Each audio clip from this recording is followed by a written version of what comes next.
We did some work out at McMaster Research Station at Warrielda, and that was the question that people from the Border Rivers Guida CMA in particular were interested in finding the answer to. A lot of the work that's been presented at the updates over the last 5 years has related to cover cropping on black soil, on the flatter soil, and focusing on your yield penalty from using your fallowed stored moisture on a cover crop and how that affected your final yield out the other side. We thought that on the red sloping soil, it's worth investigating that because erosion's obviously going to be more significant on a slope such as that than on your black soil necessarily. And the reason we started the trial was we had that down to lucerne in grain and graze 1. We planted the lucerne, we had some rain, it hard set, all the lucerne rotted in the ground, and we thought, gee, we probably needed some cover on that paddock. And so we investigated putting some cover in, and the CMA was interested in finding out what that effect would be.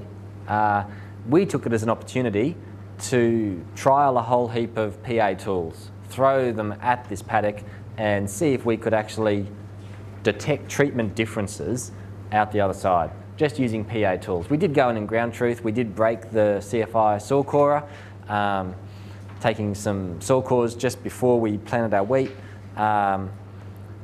just to ground truth some of the data that we were getting, but we were reasonably happy with what we found. The aim of the trial in pretty much in late November 2008, we put some millet down with no nitrogen, just millet, shoved it in the ground down that slope, and we sprayed it out at emergence on 3 parts of the paddock. We let it grow for 5 weeks and generated about 2.5 tonne of biomass, and we let it grow for 10 weeks, about 5 tonne of biomass, and we sprayed it out at 0, 5 and 10 weeks. We had it split 3 ways. We used the contour banks that you can see there to set up essentially 3 bays, because we're looking at water. So we figured contour banks will pretty much prevent any runoff from our control plots in the higher bay from getting down into the lower bay. And then we split it 3 ways down the paddock. We had essentially 9 plots in there, and in each of those plots we actually had a sea probe installed. So we could monitor the soil water using the sea probe in each of those 9 spots. We also had some sea probes outside in an improved subtropical pasture just to have a look at what was going on out there in terms of water use. So that's just spraying out early. We got about that much thing. I'll get to the point real quick and then show you some of the stuff we did with the PA tools as to how it worked. We were reasonably happy that at the scale, that was 4 hectares, at the scale that we set the trial up, we could quite easily identify the effects of our treatments. So essentially, the final wheat yield correlated with the starting soil moisture. So when we had our millet in for 5 weeks, yes, we did use up a bit of moisture and we refilled that profile and we got close to the same yield as our control in this paddock in this instance. That's the yield map there. Control treatments 1, 2, 3, straight down the guts, high yield. I'm pretty confident that's a real effect that I'm seeing. And when you compare that with 5 weeks of cover crop, there's not much difference there. But when you look at the 10 week, when we emptied the profile, and one of the questions in the last group was how deep did it go? From recollection, the sea probes told us that water was removed to at least 80 centimetres with 10 weeks of millet. And that just didn't have a chance to recharge. So the yield was considerably lower. And I'm pretty happy that those grid lines match up very well at that scale as to what went on. Those soil cores, we took that moisture, that's just total soil moisture, that's not plant available moisture.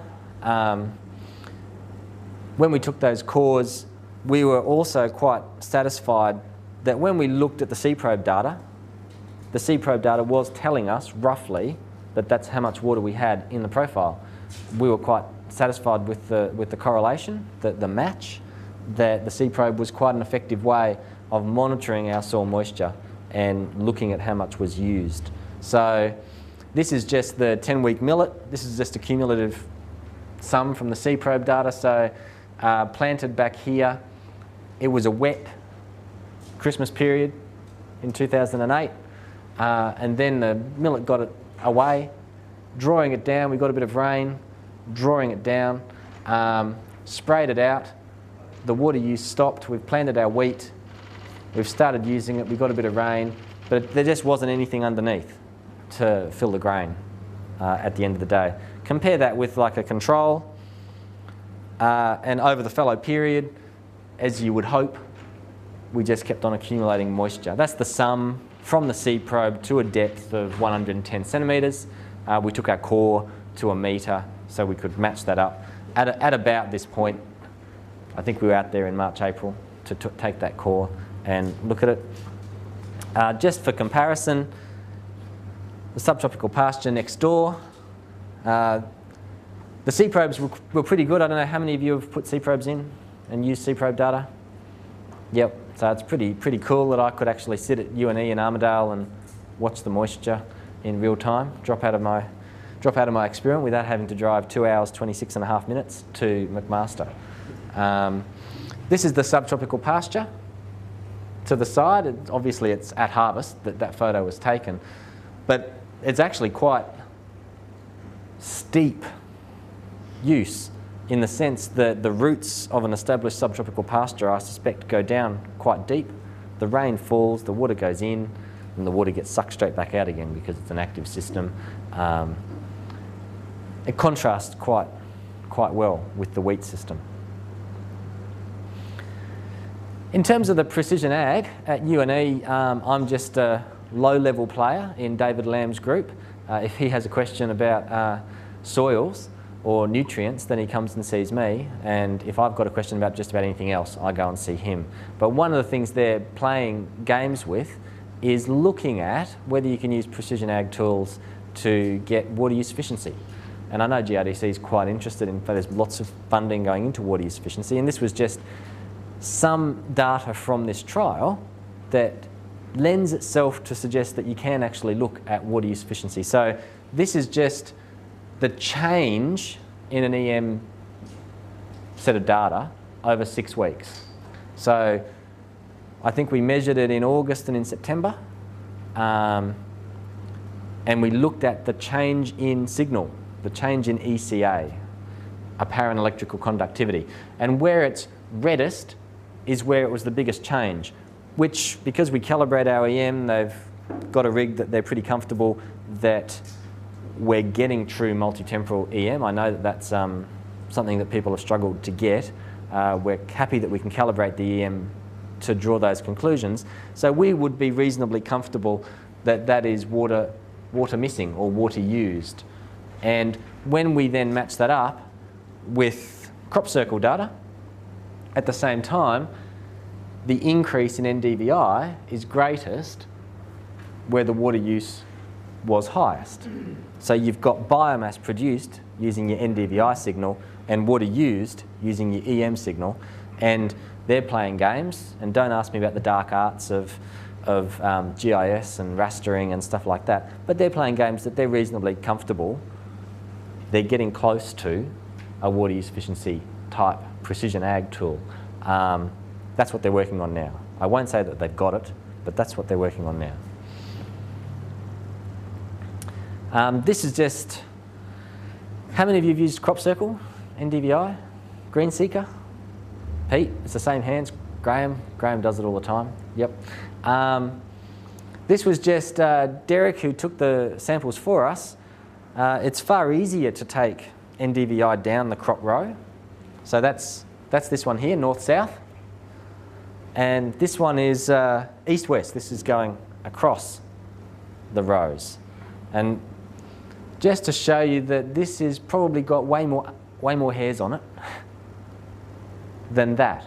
And the reason being that when you have your NDVI generated from your Green Seeker or your Crop Circle, it has a certain footprint. And if you're driving down a row and you happen to get it over, say, 2 rows, and one bare patch versus two bare patches in one row, you're going to have that error blown up across your entire paddock. You eliminate that if you go east-west. Luckily, I don't have to hop on the quad to go east-west through the paddock or hop on the bike. But there are benefits to be gained by actually going across your rows so that your footprint is not confounded by the row effect. The take-home message, I said I'd be quick, 10 minutes, that's pretty good. No yield penalty for cover cropping for 5 weeks, which is roughly what you would do. That's what's recommended if you're gonna play the game on black soil. You get about 2.5 tonne of biomass, spray it out. We didn't see any damage in that season. We did have a good start. We had 140 mil over that fallow period post spraying out. We had 180 mil early in the season, a bit quiet in the middle, a couple of inches towards the end to finish it all off. Wasn't too bad. We did 2.7 tonne out at McMaster's, not too bad. So we were comfortable with that. The question is, would you bother doing it? You've got to put the millet in, you've got the cost of the seed, and you've got the cost of the spray to take it back out. We didn't put nitrogen in. Is it worth it?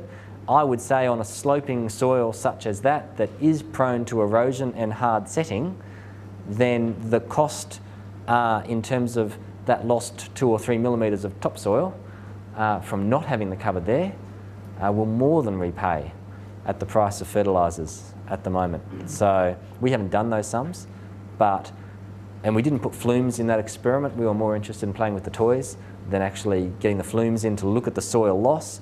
But if you lose a millimetre of topsoil, that's about the rate it forms.